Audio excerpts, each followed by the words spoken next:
자, 올해 25년 소방학개론 기출 분석 잠깐 들어가도록 하겠습니다. 자, 우리가 보통 이제 흔히 변별이 있어야 된다는 문제가 당연히 있어야 되겠고요. 왜냐하면 공부를 많이 한 학생과 좀 적게 한 어떤 수험생들의 어떤 그런 차이는 있어야 되는데, 올해 문제 같은 경우에는 물론 이제 앞전 시험의 영향도 있습니다.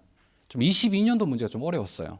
그렇다 보니까 2회 연속으로 23년도 4년도 문제는 뭐 흔히 말하는 킬러 문항수가 거의 뭐 한 문제 정도, 나머지 한 두세 문제 정도는 약간 생각하는 문제를 제외하고는 조금은 기본선만 충분히 공부해도 다 맞출 수 있는 문제들이 나오다 보니까 올해 이제 출제위원 교수님들께서는 뭔가 변별을 줘야 되겠다는 생각을 하긴 하셨나 봐요. 근데 그게 그 정도가 조금 많이 가딱하는 게 좀 올해 문제의 포인트였습니다. 그래서 이런 좀 문제에 대한 확장성이 대단히 좀 넓어졌어요. 같은 뭐 내용을 어떤 기본서에 있는 내용을 외우더라도 좀 더 깊이 가야 되는 부분도 있고, 그런 부분이 있다 보니까 조금은 올해 문제에서 체감적인 난이도가 지금까지 역대 사상 제일 높았지 않았나, 그런 판단을 하고 있습니다. 약간은 뭐 좀 지엽적이라는 표현을 쓰기도 하는데, 뭐 그런 식으로 보기보다는 또 어떤 해석 역량을 갖다가 조금 볼 수 있는 문제들이 있기 때문에 좀 문제를 보면서 여러분들이 그 시점에서 조금 더 내가 이렇게 닥쳤을 때 나는 어떻게 공부를 좀 해야 되겠다, 그렇게 생각하시고 올해 기출문제 잠깐 분석 좀 해보도록 하겠습니다. 자, 1번 문제. 자, 나머지 뭐 기출에 대한 어떤 문항수라든지 여러 가지 평가들은 제가 총평에 남겨놨으니까 그거 좀 참조하시고요. 바로 해석 좀 더 가도록 하겠습니다. 자, 우리나라 소방의 변천 과정. 자, 소방 역사는 매해 나오고 있죠. 사실 매해 나오고 있습니다. 그래서 이제 옳지 않은 걸 물었는데 1번 고려시대 소방을 소재라 하였고, 요 말도 21년도인가 기출이 되었어요, 이미. 그죠? 소방을 소재라 했고, 그리고 고려시대라고 얘기하면 거의 금화제도죠. 맞죠? 금화제도, 일명 금화원 제도가 있습니다. 그래서 1번에 보시면 소재, 금화원 제도, 고려시대 되는 거예요.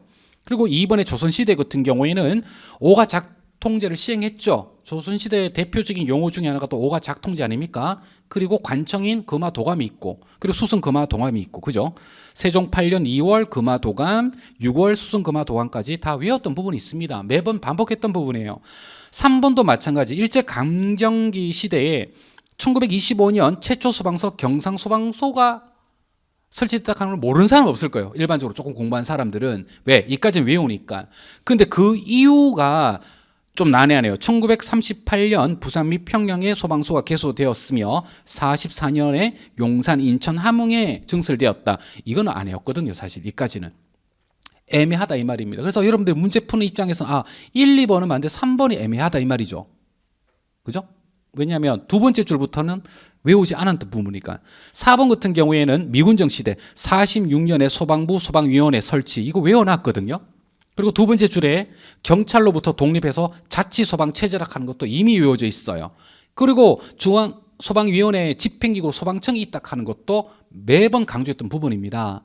그렇기 때문에 여러분들이 이런 문제 같은 경우에는 3번 지문이 조금 헷갈리더라도 1, 2, 4번을 통해서 3번을 정리를 할 수 있으면 맞췄지 않았나, 그런 생각이 듭니다. 조금 숫자가 지엽적이에요. 알고 봤더니 1938년이 아니고 1939년이더라고요. 그래서 이런 식으로 1년 상관으로 3번 지문이 틀렸습니다. 자, 그다음 2번 문제. 1번 문제부터 조금 애매하긴 했어요. 자, 그런데 2번 문제 보니까 물소액 첨가제 많이 외웠던 부분이거든요. 보기를 보니까 우리는 얘가 동결 방지제라는 것을 알아냈다 이 말입니다. 자, 물 첨가제는 많이 외웠어요. 동결 방지제. 보통 뭐 염화나트륨, 염화칼슘도 있지만 녹이 많이 쓸기 때문에 잘 사용 안 하고, 그 외에는 뭐 글리세린 혹은 그 밑에 3번에 있는 프로필렌 글리콜 혹은 에틸렌 글리콜도 있습니다. 그래서 많이 외웠던 부분이죠. 자, 그래서 1, 2, 3번은 되게 눈이 익었는 건데 4번은 사실 눈에 익진 않아요. 폴리에틸렌 옥사이드라고 돼가지고 물의 첨가제 중에 4번은 유동화제로 많이 씁니다. 유동화제는 뭐냐? 물의 그 출력 속도를 좀 높이는 거죠. 빠르게. 알겠죠? 그의 어떤 소화 약재로 쓰기도 하는데 사실 폴리에틸렌 옥사이드의 성질 중에는 유화제로도 씁니다. 화장품에. 그러니까 조금 약하는 뭔가 우리가 소방에서는 유동화제로 쓰인다고 했지만 우리가 유화소화라고 들어봤잖아요. 유화 효과. 그죠? 그런 유화제로도 화장품에도 쓰이기도 합니다. 이런 부분들이. 그런 것들이 좀 화학적인 성향이 좀 많이 강했던 부분 중에 하나인데 그나마 다행히 1, 2, 3번은 우리가 동결 방지제로 많이 외웠던 물질들이기 때문에 답은 그나마 4번으로 체크하기가 좀 쉬웠지 않나 그런 판단이 들고요. 자, 다음 3번. 자, 소방행정조직 업무적 특성이라고 돼 있죠. 자, 업무적 특성 우리가 보통 8글자로 많이 외웠죠. 현, 대, 신, 전. 그죠? 그리고 일과 위결. 그죠? 그래서 현장성. 다른 표현으로 긴급성이라는 표현을 쓰죠. 현장성. 대기성. 그죠? 신속 정확성. 전문성. 그죠? 일체성. 그리고 가외성. 그죠? 그리고 이를 보면은 위험이 많이 따르잖아요. 그 위험성 그리고 결과성 이렇게 해서 우리가 평상시에 이렇게 8글자로 많이 외웠던 부분이 있습니다. 예전에 많이 기출된 부분이거든요. 이런 부분들은 그래서 예전에 기출된 부분들의 문제가 또 나왔다. 그 정도입니다. 뭐 이 문제는 크게 설명할 건 없고요. 업무적 특성 많이 외우는 거죠. 자, 여기서 니은의 긴급성의 또 다른 표현이 현장성입니다. 현장성의 다른 표현이 긴급성이죠. 그죠? 그래서 가외성 있고요. 가외성 그리고 긴급성 있고 현장성, 신속 대응성 그리고 전문성 이렇게 다 있습니다. 그래서 답은 4번으로 우리가 충분히 캐치할 수가 있다라고 보시면 되겠네요. 자, 문제의 4번입니다. 자, 뭐 솔직히 뭐 1, 2, 3번도 뭐 많이 쉬운 문제는 아니지만 약간은 이제 좀 까다롭게 1번 같은 게 좀 나왔지만 2번, 3번은 그나마 좀 쉽게 넘어갔는데 4번에서 처음 봐요. 이런 그나마 들어봤던 게 민간 소방 조직에서 우리가 기본적으로 봐야 되는 게 뭡니까? 의용 소방대죠. 그죠? 기존의 기조는 의용 소방대에서 많이 출발하기 때문에 의용 소방대가 제일 우선순위에 둬야 되는데 이거 보니까 그냥 소방 조직의 변천 순서를 물었어요. 여기서 여러분들이 그나마 눈에 익은 거는요, 사실은 경방당밖에 없어요. 일제시대 때 이런 게 있었다 하는 거. 일제시대. 그것도 일제강점기 시대에 요게 설치돼 있었다. 그 정도만 우리가 보이지 실제로 뭐 소방대, 방공당, 청원, 소방원 보지 못했습니다. 거의. 이 어느 부분에 있는지 확인을 해보니까 우리나라 민간 소방 조직의 어떤 역사, 즉 의용 소방 조직의 그 사이트에 들어가면은 이러한 것들이 역사적으로 글자로 남아 있더라고요. 이런 것들은 조금 흔히 표현으로 얘기한다면 찍어야죠. 처음 봅니다. 사실은. 우리가 그냥 눈에 익은 거는 얘 말고는 없어요. 일제시대 때. 그래서 경방당 말고는 몰라요. 그래서 여러분들 근데 글자를 보니까 뭐 방공단, 소방대, 청원, 소방원. 청원이라는 글자는 좀 요 근래 용어죠. 청원, 경찰, 뭐 예를 들어서 은행에 뭐 그렇게 생각할 수 있고 방공단은 뭔가 방공이라는 말은 6.25 때 많이 들어봤던 말 같고, 그죠? 소방대는 뭐 우리가 아는 소방대는 아닌 것고 문제에서 민간 소방 조직을 했기 때문에 그게 뭐지 이래 되는 겁니다. 그러나 다만 이런 용어들이 일제시대 전에는 없었던 용어들일 수밖에 없겠죠. 그래서 이거를 굳이 좀 속된 표현을 찍는다면 경방단을 제일 우선순위로 둬야 될 수밖에 없다. 출제위원들이 그나마 약간 양심이 있어서인지 경방단이 가장 먼저 있는 거 하나밖에 없는 거예요. 그래서 이런 문제가 좀 속된 표현으로 좀 찍는 문제가 돼버렸죠. 알겠죠? 그래서 그 결과 경방단이 일제시대 보통 1939년입니다. 39년 경방단. 그리고 소방대는요.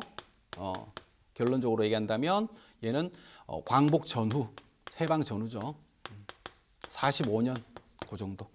45년, 6년. 그리고 방공단은 6.25 시대에 맞더라고요. 1951년. 그리고 청원, 소방원은 1980년대였습니다. 84년.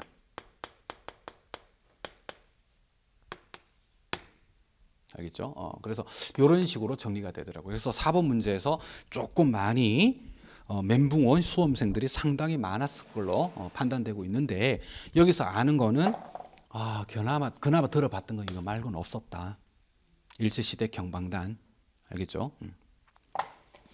보통 일제시대 뭐 상비 소방수 제도를 비롯해서 25년 최초 아까 얘기했는 소방서인, 그죠? 경성 소방서, 그리고 뭐 경방단 설치, 뭐 이런 것들 있었다 이 말입니다. 이거 말고는 우리가 어떤 해석할 여지가 없었던 문제예요. 답은 1번입니다. 멘붕 오기 시작했는데, 자 5번에서 그나마 좀 좋았어요. 재난관리 문제 올해는 참 한 문제밖에 안 나왔지만 우리가 몇 번 많이 봤던 문제죠. 기출도 몇 번 됐었고 모의고사 때도 몇 번 우리가 쳤었고 그 문제입니다. 자 문제에서 응급조치 문제인데 누가 합니까? 지역통제단장이 한다 그랬죠. 그럼 세 가지만 빼라 그랬지 않습니까? 맞죠? 그중에 진화 있었고 현장 지휘 통신 체계가 있었고 긴급 수송 및 구조 수단 확보가 있었지 않습니까? 맞죠? 지역 통제단장, 본부, 흔히 말하는 본부장이나 서장이, 그죠? 그래서 요 문제는 그나마 그렇지, 이 정도 수준 돼야지, 내가 공부한 만큼 나와야지라고 되었습니다. 자, 그래서 여기까지 딱 이런 상태에서 딱 넘어갔어요. 그랬더니 6번 문제에서 화제 패턴이 나왔어요. 자, 화제 패턴은 제가 심화반 수업 시간에 원래 화제 패턴이 화재 조사 및 보고 규정에서 그나마 혹시나 또 나올 수도 있겠다 싶어서 보통 이제 고체 화재에서 좀 내용이 나오는 뭐 V형 패턴이라든지 여러 가지가 있었던 게 있었거든요. 프린트에, 심화 프린트 있었는데, 얘는 화재 패턴이 고체, 액체, 기체 중에 액체 파트가 나와버렸어요. 이거는 모릅니다, 따지고 보면. 그러니까 화재 조사 파트를 깊숙이 들어가야 돼요. 알겠죠? 화재 조사 감식하는 어떤 평가 문제라고 보여야 돼요. 많이 깊이 들어가는. 뭐 어려운 문제는 아닙니다만은, 그 사람들한테는 어려운 문제 아닙니다만은, 그거를 갖다 우리 학계론에서 너무 광범위한 것도 좋지만은 그 광범위한에서 속속들이 내용까지 깊이 들어가는 거예요. 따지고 보면. 어려운 내용 아닙니다만은 너무 깊이 들어가 버렸어요. 그래서 멘붕 오죠. 자, 이런 문제는 어떻게 풀어야 되느냐 하면 지문에서 답을 찾을 수밖에 없는 문제입니다. 자, 여기서 보면 화재 패턴 문제인데 인화성 액체라 그랬습니다. 보기를 보면은 인화성 액체가 쏟아지면서 주변으로 튀거나, 그리고 연소되면서 발생하는 열에 의해서 가열돼 액면에서 끓고 주변에서 튄 액체가 포 패턴의 미연소 부분에서 국부적으로 점처럼 연소된 흔적, 뭔가 튀었다는 말이 나왔죠. 그러면 1번에 여러분들 딴 영어는 몰라도 도넛은 알잖아요. 뭔가 동그란 흔적이다. 맞죠? 그 말 그대로 3번도 원형 패턴도 느낌이 동그랗잖아요. 그리고 틈소 연소 패턴은 말 그대로 그 틈이 있어야 됩니다. 자, 근데 영어를 좀 아시는 분들이 좀 편한 문제였죠. 그나마 찍을 수 있는 문제였습니다. 스플래시가 튀기다 뜻이거든요. 튀기다. 스플래시 영어로 뜻이 튀기다예요. 그래서 영어를 아시는 분들은 찍기가 좀 편했을 거예요. 근데 스플래시가 튄다라는 개념을 모르잖아요. 말 그대로 찍어야 되겠죠. 그러나 이제 1번, 3번은 찍으면 안 되겠죠. 도넛 동그랗고 원형도 동그라니까. 맞죠? 그래서 튀기다에서 스플래시다. 그래서 답은 2번으로 체크할 수 있다 이 말입니다. 이런 문제는요, 외워서 푸는 문제가 아닙니다. 이 과정까지 외우기는 상당히 힘들어요. 물론 저도 내년에는 화재 패턴이 이러한 것들이 있다 하는 걸 갖다가 한번 언급을 할 건데, 고체만 언급이 되는데 심화 시간에 액체까지 다시 또 언급을 할 수밖에 없겠죠. 저도 나왔기 때문에. 어려운 건 아니었습니다, 원래는. 하지만 우리 처음 보기 때문에 그래요. 그런 부분이 있었습니다. 여기서 화재, 이제 6번 문제가 화재 조사 문제였어요. 그럼 한 문제 정도 나왔으면 됐는데, 이 화재 조사가 올해 작년에 나오지 않으니까, 재작년에 약간 개정이 되면서 작년에 화재 조사가 한 문제도 나오지 않았거든요. 평균 한 문제는 나오긴 했는데 올해 무려 화재 조사에서 3문제나 나왔습니다. 그것도 일반적인 문제가 아닌 화재 조사가. 정리하겠습니다. 그래서 6번에서 일단 한 번 또 멘붕이 오기 시작했는데 7번에서 보통 무너지죠.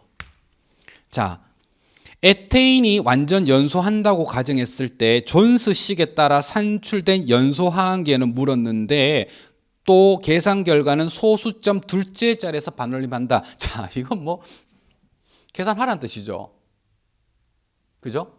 근데 계산 안 하고 맞춘 분들도 있습니다. 어떤 분들이 맞췄느냐 하면 저는 가급적 지양을 하는 부분인데 이런 연소 상한계 한계는 이제 가급적 외우는 문제가 안 나왔으면 하는 그런 바람이었어요. 예전에 많이 나왔기 때문에. 단순 암기 문제로 하한계 상한계. 사실은 에탄이죠. 에테인의 연소 범위는 보통 3.0, 어떤 책은 3.1로도 돼 있습니다만은 3.0에서 일반적으로 외울 때 12.5라고 많이 외워요.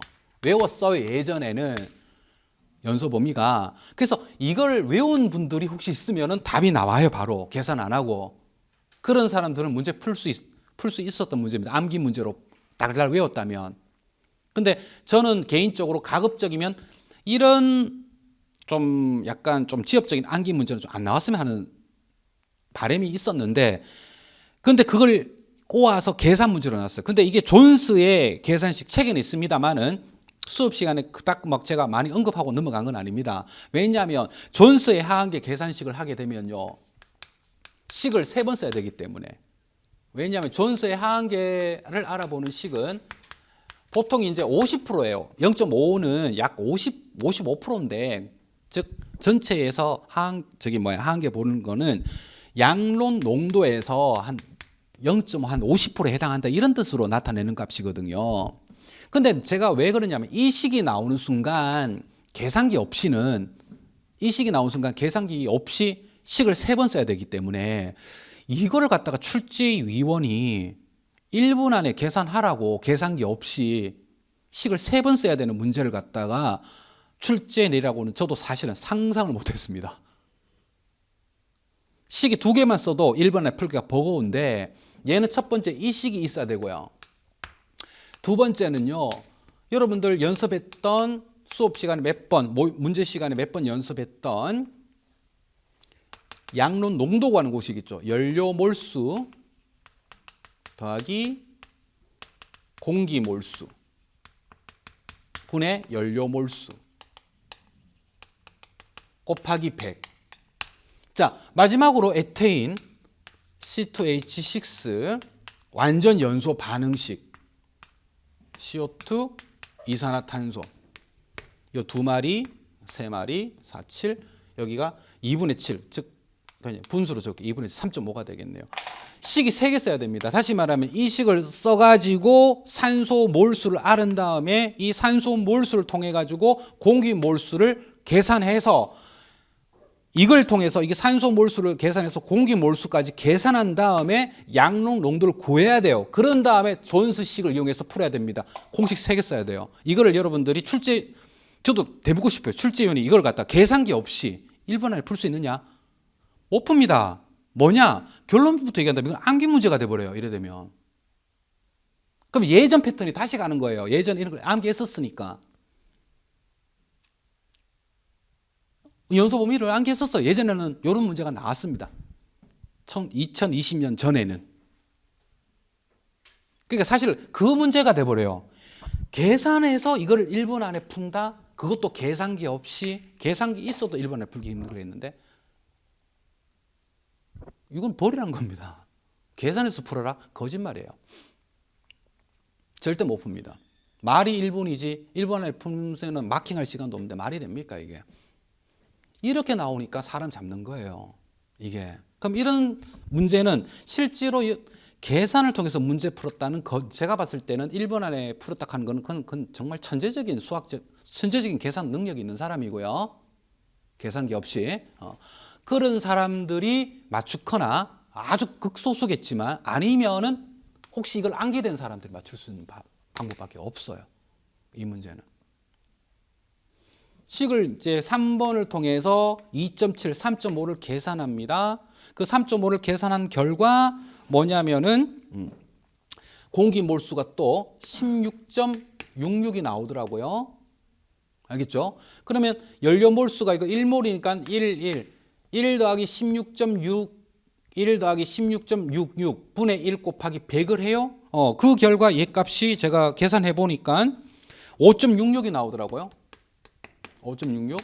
그래서 0.5 곱하기 5.66 했더니 대략 3.1이 나왔다 이 말입니다. 이걸 1분 안에 푼다 그러고요. 계산기 없이 새빨간 거짓말 봅니다 저는. 결론은 못 풀어요. 이걸 존스 계산식으로 푼다라고요? 말도 안 됩니다. 그것도 1분 안에 계산기 없이. 계산기 있어도 1분 안에 힘들어요. 사람 잡는 문제입니다. 벌써 이 식 써서 얘를 갖다가 알아내는데도 시간 걸리죠. 10초 이상 잡아먹겠죠. 또 이걸 갖다가 공기몰수 계산해야 되겠죠. 산소 몰수를 통해서. 그래서 계산했다 치자. 또 양론도 계산해야 되겠죠. 그럼 계산 결과 이까지 나왔다 치자. 또 이거 계산해야 되겠죠. 이거를 여튼 그런 문제입니다. 그래서 저는 깜짝 놀랐어요. 존스를 이용한 계산 문제가 나왔을 때는 최소한 이 값은 주어지고 물었어야죠. 이 값은 주어지고 물었다면 인정하죠. 그럼 1분 안에 계산할 수 있는 문제가 되니까 계산기 없이 안 됩니다. 제가 봤을 때는. 그래서 이 문제는 제가 방금 얘기했다시피 예전에 공부하는 패턴으로 그냥 단순 연소범위 외운 사람들은 보통 연소범위 많이 외우는 게 아세틸렌, 또 이氧화탄소, 그리고 탄화수소계 있죠. 메탄, 에탄, 프로판, 부탄 보통 이렇게 많이 외우죠. 수소까지도 외우기도 하고 많이 외워서. 그거 다 외우란 거예요. 아니면 못 풉니다 이거. 계산 존스의 그 계산식으로 풀려면은요 기본적으로 식이 3개 나와야 된다는 관점이 있기 때문에 힘듭니다. 그래서 짜증 났다 이렇게 될 거예요. 그래서 이런 문제는 바로 넘어갔어야죠. 풀면 안 됩니다. 시간 남아도 다른 거 점검하지 이 문제는 점검하면 안 되는 문제였어요. 다음 8번. 자, 7번 벽을 만났는데 또 벽을 만났어요. 자, 이것도요. 중요한 거는 위험도 값. 우리가 위험도 값은 알아요. 뭐 분의 뭡니까? 하한계분의 무슨 범위입니까? 연소 범위란 걸 알아요. 그죠? 자, 문제에서 이 문제도 참 나쁜 게 사실은요. 상한계, 하한계가 다 주어지더라도 계산해야 되잖아요. 4개를 다 따지고 보면 알아도 안 주어지고 냈잖아요. 이것도 뭐냐? 위험도 외웠나 안 외웠니? 이거 말고는 안 되는 거예요. 이것도 1분 안에 풀려면. 너 위험도 외웠니? 위험도 어떤 범위 외웠니? 이거 말고는 안 되는 거예요. 자, 예를 들어서 뭐 기억만 보더라도 수소 같은 경우에 얘는 연소 그 하한계가 4고요. 상한계가 75예요. 그래서 75 마이너스 4를 이렇게 해야 돼요. 그러면 대략 17.75가 나오더라고요. 그래서 소수 두째 자리에서 반올림하면 17.8이 되겠죠. 이래 나오고. 그럼 니은. 자, 이것도 만약에 프로페인. 자, 프로페인이 만약에 그 하한계 상한계를 안다고 치자. 자, 그러면 하한계 2.1, 상한계는 9.5, 마이너스 2.1. 이것도 계산해야 돼요. 이렇게. 그럼 3.52가 나오더라고. 3.52. 반올림하면 그냥 3.5가 되겠죠. 그래서. 제가 그냥 바로 써서 그렇지 여러분들 일단 계산해 보세요. 이거 하나에 10초 이상 걸리겠죠. 계산기 없으면 10초 뭐 기억은 10초 이상은 안 걸리겠다마는 여튼 그죠? 그럼 이것도 마찬가지. 알아도 1분 안에 풀겠냐 이 말입니다. 일산화탄소 같은 경우에는 하한계가 12.5예요. 12.5고 상한계는 74예요. 74 마이너스 12.5. 점점 까다로워지죠. 이거 계산하는 겁니다. 그래서 뭐 대략 4.9가 나오는 거죠. 리얼도 마찬가지입니다. 자, 아세틸렌은 하한계가 2.5, 상한계는 81, 2.5. 계산하니까 대략 값이 뭐 31.4가 나오는 거죠. 이걸 계산하고 앉아 있다 1분 안에 거짓말이죠. 그럼 이 문제의 목적도 뭐냐? 너희들 위험도 외워라. 이거하고 똑같은 거예요. 연소범위 외워라. 위험도 외워라 하고 똑같은 거예요. 따지고 보면. 자, 근데 제가 이제 수험생 입장에서 얘기한다면 일단 기억 풀어보고 기억 맞으면 니은은 버릴 거예요. 그 다음 니은까지만 풀어볼 거예요. 니은 풀어보고 니은도 만약에 이 값이 3.5이 맞으면은 답은 그냥 4번 찍고 넘어갈 겁니다. 기억니은 디귿이 없기 때문에. 그럼 디귿까지 볼 필요는 없다는 거죠. 그러니까 수험생 입장이라면 니은까지만 풀어보고 넘어가야죠. 만약 계산한다면. 기억과 니은이 맞다는 가정하에는. 그 얘기입니다. 그래서 결과적으로 다 맞아서 답은 4번인데 7번, 8번 풀고 아마 수험생들이 다 멘붕 왔을 거예요. 계산 문제가 연달아 나왔죠. 우리가 작년만 하더라도 계산 문제 한 문제 나왔죠? 그죠? 그 대계산 문제 두 문제가 이런 식으로 나와버리니까 되게 힘든 겁니다. 그래서 참 변별을 주기에는 너무 심하게 줬다. 그냥 이 결론은 위험도 외우고 상하게 한 게 다 외워라. 이거 말고는 안 돼요. 답을 1번 안에 풀 수는 없어요. 계산해서. 7번, 8번은요. 그렇게 나왔습니다. 사람 잡았죠. 다음 9번도 마찬가지. 고체 가해물. 자, 고체 가해물 연소도요. 보면은 뭐냐면은 이 문제는 뭐 고체 연소 종류는 되게 많이 나왔어요. 증발 연소. 맞죠? 그죠? 분해 연소. 또 뭐 있습니까? 자기 연소, 표면 연소가 있지 않습니까? 그래서 우리가 증발 연소 종류 다 외웠죠. 표면 연소 종류 다 외웠지 낫지 않습니까? 그죠? 그래서 일단은 1번은 제외해야죠. 훈소라고 하는 것은 어떤 상태죠. 가스는 많고 탈가스는 많은데 산소가 없는 상태를 얘기하는 그 훈소, 그러니까 필요 없고 고체 연소 형태니까 2번부터 4번까지만 보면 돼요. 자기 연소. 자기 연소는 여러분 알다시피 멜류 위험물입니까? 오류죠. 맞죠? 그 표면 연소 있고 증발 연소인데 문제에서 피크르산이라고 나왔네요. 보통 책에는 피크린산으로 보통 많이 주어지기도 합니다만은, 자, 피크르산으로 보통 주어지기보다는 오류 위험물은 니트로나 이런 말들이 많이 주어져요. 알고 봤더니 피크르산이 트리니트로 페놀이에요. 지금 이제 니트로가 나이트로로 바뀌었기 때문에 트리나이트로 페놀로 주어질 수도 있습니다만은, 혹시나 이런 글자로 나왔으면 여러분들이 되게 쉽게 풀었을 거예요. 아마 우리가 많이 보던 글자로 나왔으면 니트로라는 글자는 트리니트로페놀이라는 말 대신에 쓸 수 있는 말이 유사 말이 피크린산입니다. 피크린산. 여기는 피크르산이라고 되어 있지만 피크린산. 그래서 이 피크린산이 알고 봤더니 멜류 위험물이다. 오류 위험이라는 거죠. 그럼 답은 2번이에요. 그래서 답은 2번인데 이것도 마찬가지입니다. 굳이 여러분들이 뭐 조금 속된 표현으로 찍는다면 2번부터 4번 중에 고체 연소 종류가 있는데 가만히 봤더니 표면 연소 종류, 증발 연소 종류 정말 많이 외워놨었거든요. 뭐 표면 옥탄이라든지 많이 외워놨단 말이에요. 코크스 아니잖아요, 맞죠? 그렇기 때문에 증발 연소도 뭐 황 뭐 다 외워놨는데 그거 없네. 되게 어려운 말이 나왔네. 피크린산 처음 들어보는 말이네. 예를 들자면 그럼 이건 오류 위험물이겠다 생각하시면 됩니다. 왜냐하면 여러분들 오류 위험물들이 대부분 말이 어렵잖아요. 그렇게 찍어도 뭐 풀 수 있는 문제고. 다음 10번 문제는 열의 이동 방식 중에 전도 대류 복사가 있는데 제가 뭐 수업 시간에 뭐 과학적인 내용이라서 많이 언급하지는 않았지만 이렇게 나와 버렸네요. 그러니까 이게 프리의 그 열 이동 방식 중에 전도에 대한 전도 열량을 얘기하는 겁니다. 보통 전도 열량은 그 두 물체의 그 두께의 반비례하고 비례상수 K가 열 전도율입니다. A는 에리아 단면적이고 T1-T2는 온도차를 나타내는 거예요. 이게 단면적. 그래서 금속 물질이 이렇게 있다. 그러면 이 길이가 L이고 이 면적이 단면적 A이고 여기에 온도가 되게 높고 이 온도가 낮으면 열이 1로 가겠죠. Q, 열량이 높은 온도에서 낮은 온도로 갈 겁니다. 그래서 열 이동 양을 보는 거예요. 그래서 전도율에 비례하고 이 단면적이 클수록 열 전도가 잘 되고 온도 차가 클수록 잘 되고 다만 이 길이에는 반비례한다. 두께에는 반비례한다. 그냥 과학적인 식입니다. 그래서 조금은 좀 과학적으로 치우치지 않았나. 그래서 답은 1번이고요. 물질의 두께에 반비례합니다. 두께의 L의 반비례. 두께의 반비례. A는 에리아 단면적 이렇게 얘기할 수 있습니다.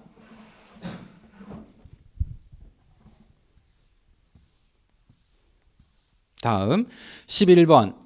자, 이제 11번 오니까 그나마 조금 편해졌어요. 연소가스죠. 황화수소. 황화수소라는 말이 나오면 뭡니까? 달걀 썩는 냄새. 맞죠? 필수죠. 그래서 이거는 답이 빨리 나와요. 자, 2번 같은 경우에는 폴리염화 비닐 등이 연소할 때 발생되는 맹독성 가스라 그랬는데 요거는 염화수소 기체네요. 2번은 염화수소 기체. 염화수소 기체. 3번은 청산가스라고 나왔으니까 이건 시아나수소죠. 시아나수소. 시아나수소고. 다음 4번에 황을 포함하고 있는 유기화물이 완전 연소할 때 발생한다. 그러면 이산화황이죠. 이산화황. 이산화황. 시아나수소. 염화수소. 이렇게 되고 답은 1번입니다. 다음 12번. 자, 표준 상태에서 메테인 2몰에 완전 연소할 때 필요한 산소의 부피 물었습니다. 요거는 모의고사 시간 때 많이 풀어봤는 문제입니다. 이런 문제들이 그 2단계 문제이기 때문에 요 정도는 나올 수 있다 해서 우리 모의고사 쓸 때 몇 번 봤던 문제예요. 요 문제는. 그래서 일단 메테인 완전 연소 반응식 보는 거죠. 그 많이 푼 사람들은 1대2란 게 바로 눈치챌 수도 있습니다. 이렇게. 그래서 메탄과 산소의 부피비가 몇 대 몇입니까? 1대 2인 거 알아냈죠? 맞죠? 1대 2입니다. 그러면 몰수비도 몇 대 몇이에요? 1대 2죠? 몰수비도 몇 대 몇? 1대 2입니다. 자, 근데 얘가 얼마가 있어요? 2가 있죠? 그러면 산소는 얼마가 있어야 됩니까? 4몰 있어야 되잖아요. 맞죠? 몰수비나 부피비는 같은 겁니다. 알겠죠? 그래서 산소 4몰이네. 자, 여기서 우리가 또 많이 봤던 거 있죠? 뭘 봤느냐? 1몰의 부피는 정해졌다 그랬죠? 1몰 부피는 얼마입니까? 22.4리터라고 이건 제가 외우라고 했는 부분입니다. 많이. 1몰의 부피 이미 적기 때문에 종류에 상관없이. 그런데 몇 몰이 생겼어요? 4몰이 필요하다 이 말이죠. 맞죠? 그러므로 4 곱하기 22.4를 하면 답이 나옵니다. 이거는 우리가 모의고사 때 많이 학원 우리가 모의고사 때 많이 봤던 문제예요. 그래서 89.6 이것도 있었습니다. 우리 문제 요 문제는 그대로 있었던 문제이기 때문에 충분히 됐을 거라고 판단하고 있습니다. 다행히 요거는 봤던 계산 문제라서 풀어봤던 계산 문제랑 똑같아서 좀 그 기억하시는 분들은 좀 편했을 거라고 보고 있습니다. 다음 내화 구성물의 화재 가혹도 판단을 위한 주요 요소 중 화재 지속 시간. 화재 지속 시간과 관련이 있는 게 뭡니까, 여러분들? 화재 하중이죠. 맞죠? 화재 하중. 화재 하중이 지속 시간과 관련이 있습니다. 그 외에 또 관련이 있는 게 또 뭐가 있느냐? 화재 지속 시간과 관련이 있는 게 화재 하중도 있지만 환기 개수도 있다 그랬죠. 이 환기 개수가 단면적에 비례하고 계구부의 높이 적권에 반비례한다 그랬는데 얘가 클수록 빨리 탄다 그랬죠. 잘 탄다 그랬지 않습니까? 맞죠? 그러면 화재 지속 시간이 아마 짧아질 겁니다. 그래서 산정하기 위한 인자로 옳지 않는 것은 1번 화재실의 바닥 면적, 화재 하중의 바닥 면적이 있죠. 목재 단위 발열량, 목재 단위 발열량 곱하기 바닥 면적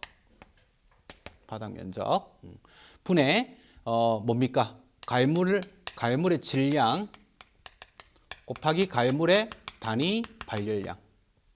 이렇게 정해져 있다 그랬지 않습니까? 그죠? 자, 그렇기 때문에 화재실의 바닥 면적 A요. 여기 있고요. 계구부 높이 H 그리고 계구부의 면적 A요. 다음에 참고로 이번에 화재실의 최고 온도는 뭡니까? 화재 강도라고 기억나셔야 되겠죠. 질적 개념이죠. 얘는 지속시간과는 상관없죠. 그래서 13번의 답도 다행히 우리가 조금 몇 번 관찰했던 문제였습니다. 그죠? 몇 번 봤던 문제라서 이것도 이제 일단 쉽게 넘어갈 수 있었고요. 다음 14번. 자, 14번 같은 경우에도 마찬가지 건축물의 지하층에서 화재가 발생한 경우 화재 하중 문제. 자, 13번, 14번은 사실 하나의 문제입니다. 화재 하중 문제가 또 나왔기 때문에 산정 시 필요하지 않은 항목. 자, 기억 각 가열물의 양, 질량 여기 있고 건축물의 연면적이 아니죠. 실내 바닥 면적이죠. 연면적 하는 거는 전체 면적이지 않습니까? 이면적, 저면적. 그죠? 다시 말해 가열물에 쌓여 있는 바닥 면적이라서 니은은 틀렸고 목재의 화재 하중이 아니고 목재의 단위 발열량이죠. 디귿도 틀렸고 가열물의 단위 발열량 필요할 거고. 맞죠? 문제에서 필요하지 않는 항목이라 그랬으니까 니은과 디귿이 틀렸네요. 그래서 14번의 답은 3번입니다. 됐죠? 그래서 알고 보면 13번, 14번은 같은 문제라고 생각하도 됩니다. 이렇게 너무 또 같은 형태의 문제를 같이 내기도 했네요. 올해 같은 경우에. 자, 다음 15번. 자, 제가 항상 말씀드린 게 있었습니다. 요즘은 이제 위험물 같은 경우에 분명히 정의를 좀 많이 외워두라. 그 얘기가 이제 이 문제입니다. 그래서 뭐 1번부터 보시면 인화성 고체 기본 정의라든지 2번 일석유리 인화점, 그리고 3번의 특수가연물의 인화점, 발화점, 그리고 비점 외우라 그랬고 1, 2, 3번은 다 외워야 되는 문제네요. 많이 외우라고 시켰던 문제고 4번 같은 경우에 자연발화성 물질 및 금수성 물질이라 함은 고체 또는 액체로서 공기 중에서 발화의 위험성이 있거나 얘네들은 금수성 물질이라고 그랬지 않습니까? 물과 접촉하여 발화하거나 가연성 가스를 발생하는 위험성이 있다 이 말입니다. 그래서 산과 접촉이 아니고 물과 접촉이고, 산이 아니고 물과 접촉이고, 그리고 고압 수증기가 아니고 가연성 가스죠. 그래서 15번의 답은 4번이 됩니다. 자, 요것도 이제 맞춰야 되는 문제고, 다음 육류위험물 나왔네요. 자, 육류위험물 취급 시 유의사항으로 유출 사고 시에는 건조사라든지 중화제 사용하기도 합니다. 왜냐하면 육류위험 물질이 질산이나 과염소산 같은 경우에는 강한 산성을 띠기 때문에 중화작용을 해야 돼요. 2번 불연성 물질입니다. 육류위험물은 산화성 액체이기 때문에 분해 시 산소가 발생합니다. 대부분 산성이죠. 염기성이 아닙니다. 그래서 16번의 답도 빨리 체크가 되겠네요. 염기성. 자, 그렇게 보고, 자, 문제 17번 화재 피해 조사 건물 피해 상정 추정액입니다. 요거는요 화재 감식 파트에서 화재 조사, 화재 감식 평가 기사 문제입니다. 그러니까 이런 걸 냈어요. 중요한 거는 건물 피해 상정 추정액도 있지만 뭐 자체 뭐 여러 가지가 있어요. 이런 이 피해 상정 추정액은 종류가 되게 많아요. 되게 깊이 들어가는 겁니다. 그래서 그쪽으로 화재 감식 그 평가 기사로 공부하시는 분들이 전문적으로 풀어야 되는 문제예요. 계산기 갖고 그걸 냈어요. 버려야 되는 문제입니다. 이건 그냥 풀이는 해드리겠는데 두 번 다시 외라 소리도 저도 안 할 거예요. 이거는 진짜 너무 나갔어요. 이 문제는 우리 범위에서. 물론 그래도 학개론이잖아요. 전체적으로 다뤄야죠 라고 한다면 말할 말 없지만 이것까지 다루면요 무슨 고시 공부해야 됩니다. 말도 안 돼요. 그러면 그래서 그런 문제입니다. 자, 요거는 17번은 간단하게 식만 적어 드린다면 간단하게 말만 하고 넘어갈게요. 이 문제는. 그래서 뭐 이런 것들이 이제 흔히 말하는 킬러 문제라고 100점 주기 싫어하는 문제라는 건 뜻은 알겠지만 그건 아까 계산 문제로 좋게 써야죠. 그러니까 화재 조사 문제 이로써 이까지 세 문제입니다.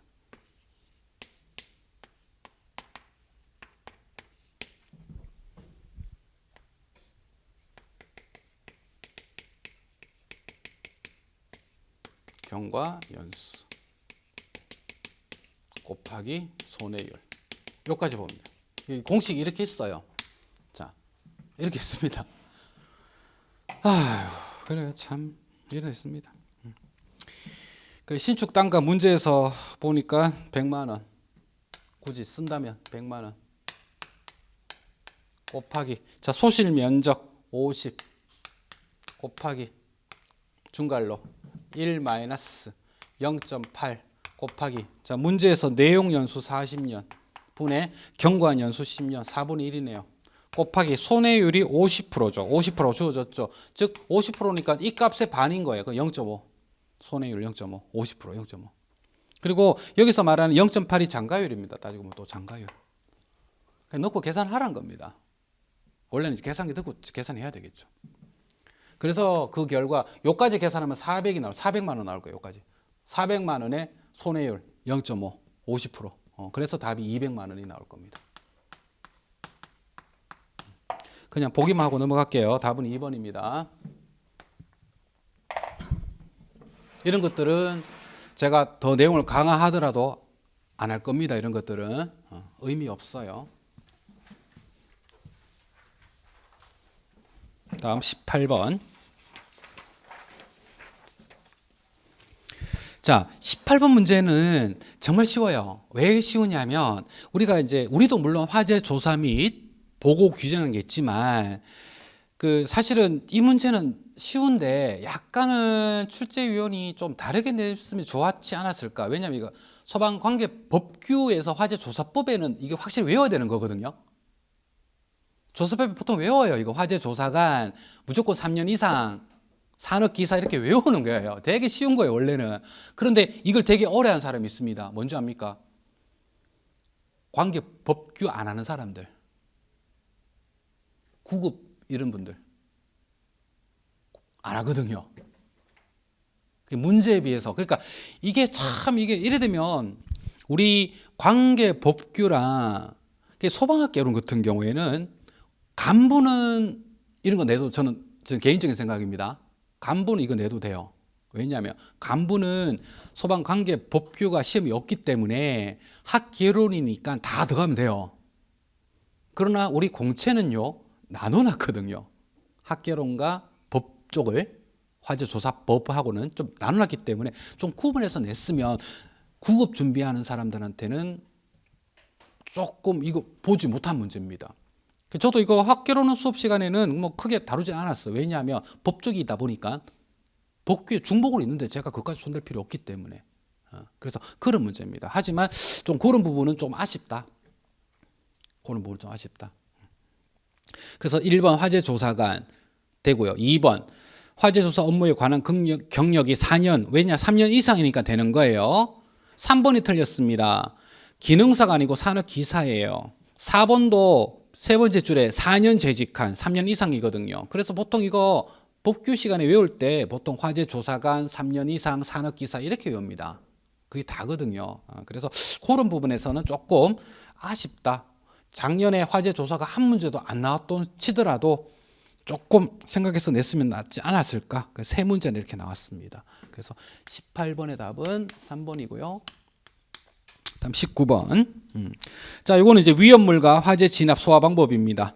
기억, 황린은 삼류 위험물이죠. 물 사용합니다. 자연 발화성 물질. 그다음에 과산화 나트륨은 멜류입니까? 인류죠. 무기과산화 물이죠. 하지만 얘도 금수성이라 그랬죠. 물 사용하면 안 됩니다. 금수성은 무조건 마른 모래 위주, 건조사, 그 니은 안 됩니다. 다음 디귿 황아린, 3을 붙어 있지만 황아인입니다. 황아인도 이류예요. 이류 위험물인데 황아인 같은 경우에는 물 사용하지 않습니다. 유독가서 발생하기 때문에. 그래서 팽창, 질석 이렇게 모래 사용한다는 뜻이고. 자, 아세톤 유류죠. 근데 얘는 수용성이죠. 수용성 유류 화재는 알코올포 사용한다고 했습니다. 일단 기억 디귿 리얼이 맞네요. 답은 나왔습니다. 다음 미염의 히드록실아민 같은 경우에는 오류죠. 오류는 질식 효과가 없다 그랬죠. 오류는 오로지 뭐만 뿌리면 됩니까? 물 뿌리면 되지 않습니까? 그래서 미염 볼 필요 없고요. 이렇게까지 보면 답이 나와야 돼요. 그냥. 비엽, 과염소산, 육류죠. 육류 같은 경우에 얘는 강한 산이기 때문에 다량의 물을 넣으면 안 됩니다. 알겠죠? 얘도 그냥 모래로 뿌리는 게 제일 좋아요. 소량 화재일 때는 가능합니다. 희석 소화가 소량일 때는. 그래서 글자가 좀 바뀐 부분이 있습니다. 비읍 볼 필요 없습니다. 답은 1번. 19번은 좀 맞춰야 되는 문제고요. 20번도 이것도 변별 없죠. 피난 구조 설비 2번입니다. 넘어가겠습니다. 참고로 니은의 재현 설비 그리고 미음의 연소 방지 설비는 소화 활동 설비죠. 그죠? 소화 활동 설비. 너무 문제가 오르락 내리락 하니까 이게 더 헷갈릴 수 있어요. 사람들이. 앞에 문제가 너무 어렵다 보니까 몇 문제가 함정이 있지 않을까 막 생각할 수도 있습니다. 다음 21번. 3종 분말 소화약제. 3종 분말 소화하면은 보통 수증기 나오고 암모니아 나오고 맞죠? 이런 것들이 나오죠.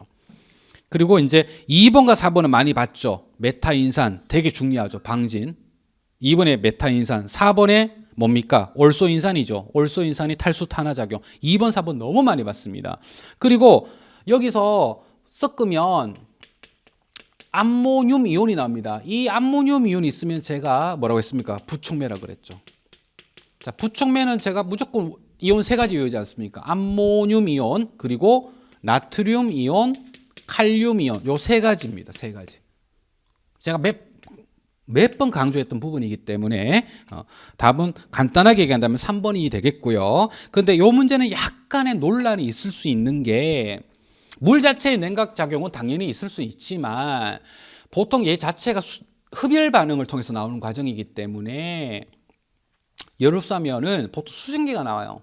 수증기가 나오면 보통 질식 작용이 좀 더 강합니다. 그래서 이게 주된이란 말이 없어서 그런 것 같은데 약간은 논란이 있을 수 있다는 거. 알겠죠? 3번 부촉매 작용 암모늄 이온으로 접근 들어가도록 하겠습니다. 그래서 3번 답은 3번으로 보도록 하겠습니다. 21번. 다음 22번. 요거는 예측대로 나왔죠. 워낙 자주 나오는데 그림하고 혹은 내용하고 몇 번 나왔기 때문에 기억하라고 했습니다. 그러면서 제가 심화 프린트에 있는 내용인데 이제는 각각 그 내용까지 좀 보라고 했어요. 그게 그대로 나왔던 문제입니다. 참고로 가가요. 펌프 혼합 방식입니다. 펌프. 나는 라인 혼합 방식이고요. 라인. 다는 다이아프램 보이죠. 약재 탱크 보이고 프레저 혼합 방식이고 라는 펌프 그림이 두 개 보인다 그랬죠. 프레저 사이드 혼합 방식. 가나 다라 워낙 많이 봤던 그림입니다. 몇 번 봤고요. 자, 그런데 이제 그걸 약간 벗어나서 이렇게 문제 나오는 게 좋다는 거죠. 난이도를 높이더라도. 각각의 제가 내용에 대해서까지 이제 나올 확률이 있으니까 심화 프린트에 그 있거든요. 내용이. 그 내용입니다. 펌프는 주로 화학 소방차 주로 사용하는 거 맞고요. 나도 그대로 있습니다. 심화 프린트 내용에 그대로 있어요. 라인 같은 경우에는 혼합기의 압력 손실이 크다 그랬고 흡입 가능한 유량에 흐르는 양의 범위가 좁다라고 그대로 있습니다. 단점으로. 라인의 단점으로. 그래서 답은 쉽게 찾을 수 있었습니다. 찾을 수는 있었지만 그래도 약간은 이제 변별을 뒀다라고 보면 됩니다. 이 정도 변별을 두는 게 좋아요. 기존은 그림을 통해서 펌프 종류를 물었다면 알겠죠? 이제 간단하게 안에 내용까지 심화 내용까지 이제 물을 수 있기 때문에 참고로 22번은 우리 심화 프린트에 그대로 있는 내용이라서 넘어가도록 하겠습니다. 23번 보기의 현상을 방지하기 위한 대책. 자, 보니까 소방 펌프 내부 유속의 급격한 변화 그리고 기포 생성. 다시 말씀드리면 이게 이제 기포 생성되는 무슨 현상입니까? 공동 현상이죠. 그죠? 자, 자주 나오네요. 보니까. 그죠?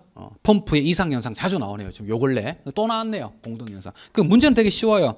그래서 공동 현상 방지 대책.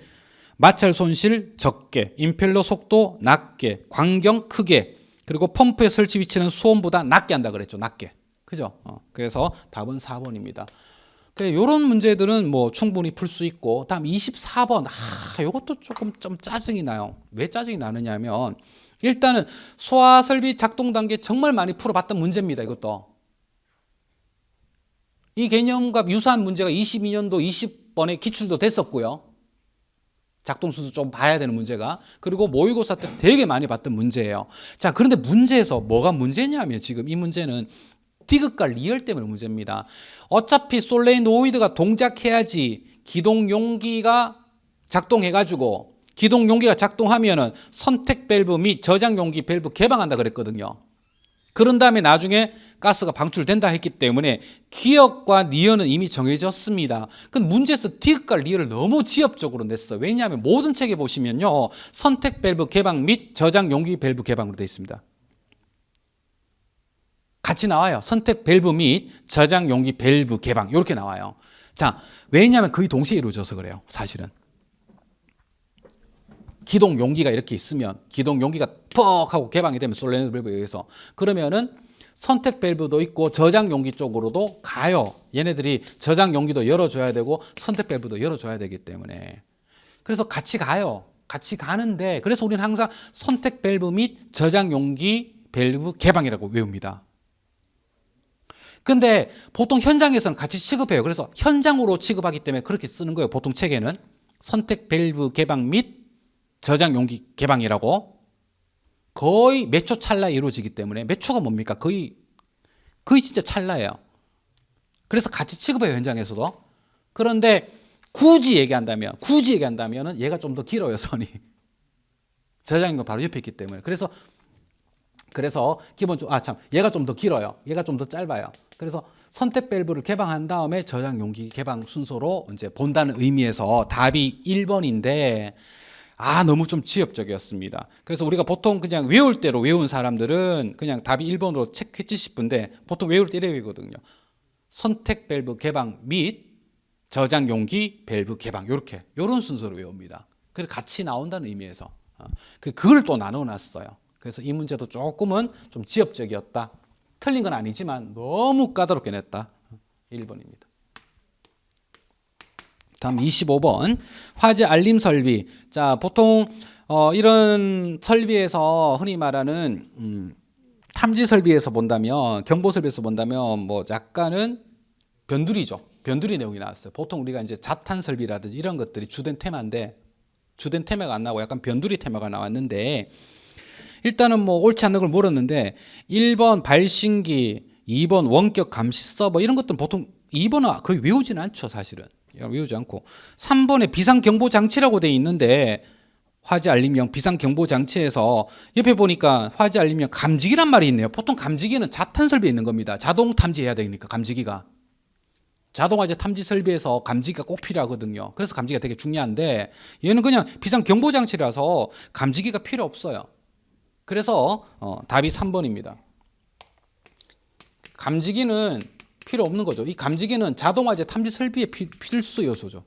그래서 그런 식으로 답을 체크해서 3번으로 유추하는 문제였습니다.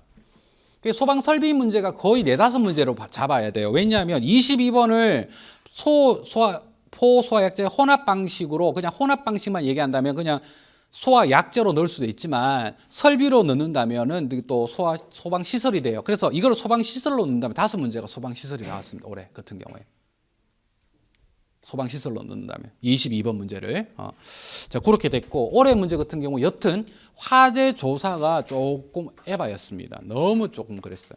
그런 부분이 있기 때문에 앞으로 여러분들은 내년을 준비하기 위해서는 좀 더 기본을 계속 충실을 하되 퍼져나가는 부분은 내용을 너무 깊게 들어갈 필요는 없고요. 거기 보통 기사 자격증 기사에서 나올 수 있는 문제들은 이제 제가 좀 더 많이 다룰 겁니다. 그 방법 말고는 없어요. 그리고 올해 한번 C급 했기 때문에 아마 내년에는 좀 더 정신을 차릴 거예요. 출제위원들도 너무 조금 이 얘기를 많이 들어갈 겁니다. 그런 부분이 있기 때문에 항상 다시 한번 더 말씀드리지만 올해 문제는 좀 이렇다 치더라도 항상 기본에 충실하는 공부를 해서 내년에 좋은 결과 다시 한번 더 기다리도록 하겠습니다. 수고하셨습니다.